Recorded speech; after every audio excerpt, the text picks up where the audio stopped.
Tapos yung tinuro ko sa'yo, ito na. Liad-liad mo, lagyan mo ng unan. Kahit mga ilang segundo lang. Tapos ba ako lagi ako? Oo.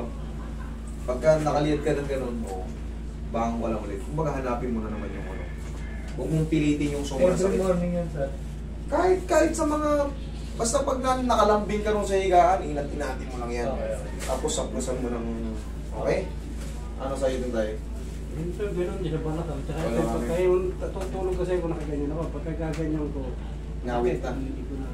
Minsan, ang Sa sarap mga tuhod ko, gano'n na rin. Ako ganun din eh. Pag-gising ko, hirap akong tumayo. Ang hirap na din, ang sarap ng matulog na kaganon. No? Inuunan yung kamay kahit mataas na yung unan. Pero yan, ngawit lang yan. Wala yan.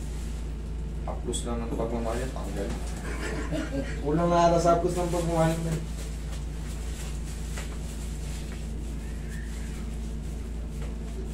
Maganda na rin yung mga bata ko din na mga bata.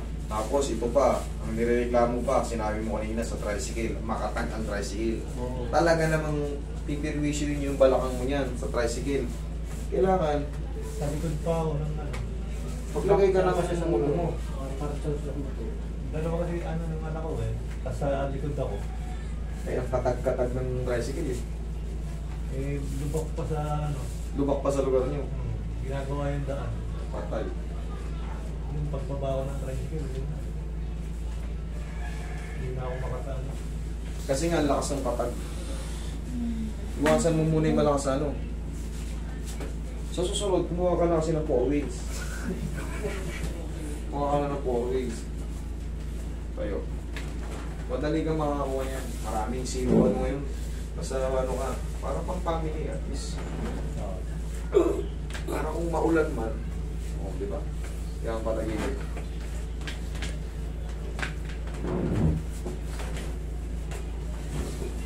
Pero unahin mo muna yung mga ganyang OFW, unahin nyo muna bahay talaga. Bahay. Tapos, kahit maliit na lote lang, kung talagang may pera kayo. Huli na yung mga sasakyan.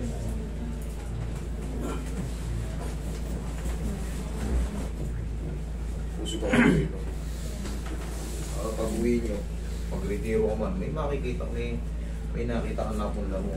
Huwag kayong bili ng gadget. O galing na ako dyan. Dati akala ko, ang sarap mamili. Pagtapos ko ng ano, pag wala na akong pera, ako kawawa.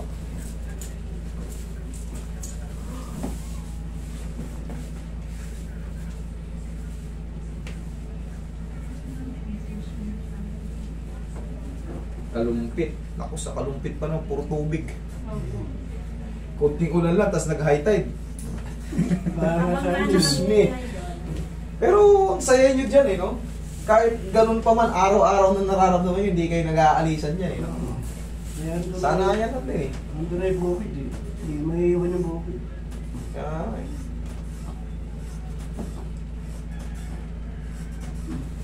Kasi yung galing dito sa magmula ron sa Candaba, dadaan sa inyo yun eh.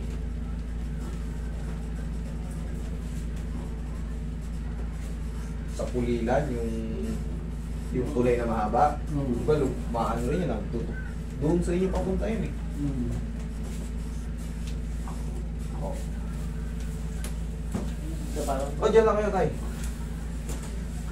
Pag mag-i-invest kayo ng lupa dito, para malapit-lapit lang din. Sa may Bulacan, yung mataas na ano dyan. Maraming mataas na place dyan. Mura pa. Habang mura pa, yung mga rent. Oh. Ihaya.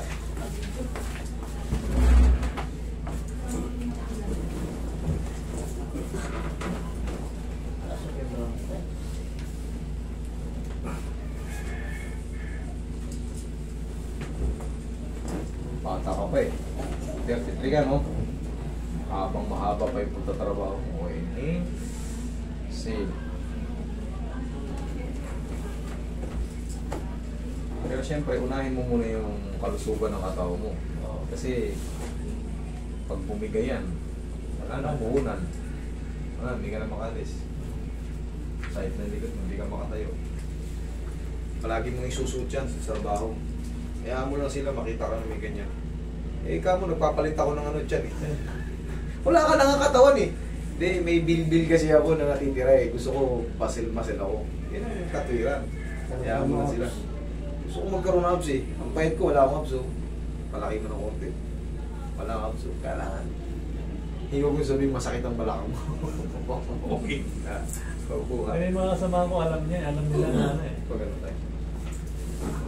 Yan, likod ko eh. Iba na kasi yung kondisyon ng likod mo ngayon. Medyo nakaan na. Pag dumating ka sa 40, mas lalo mo nang ano yan. Lalambingin ka na yan. Lalambingin ka na yan.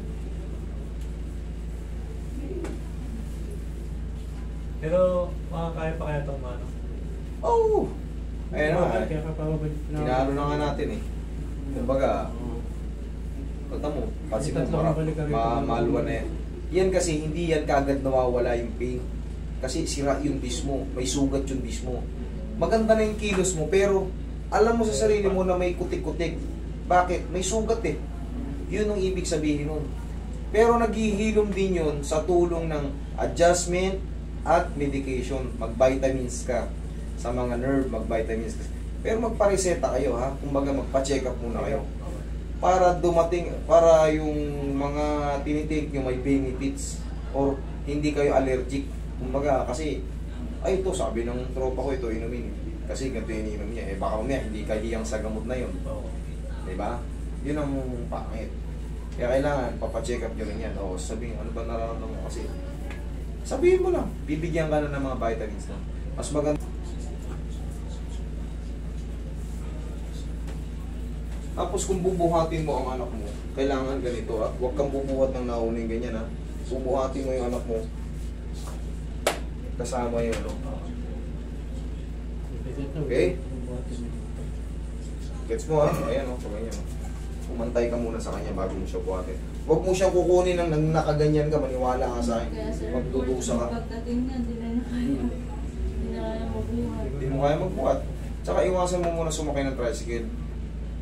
Malulumpo ka. Sabi natin nakalaya ka. Pag nakatag ka, pag uwi yung sa bahay yung sakit na naman. Igigig. Igigig. Kamu, lubak-lubak pa rin sa inyo dahil binabaha. Yung tubig, nababaklat yung ano. Eh, nay, oh. Check, huwag lang maligo. Ha? Timawa na, oh. Sino pa? Oh.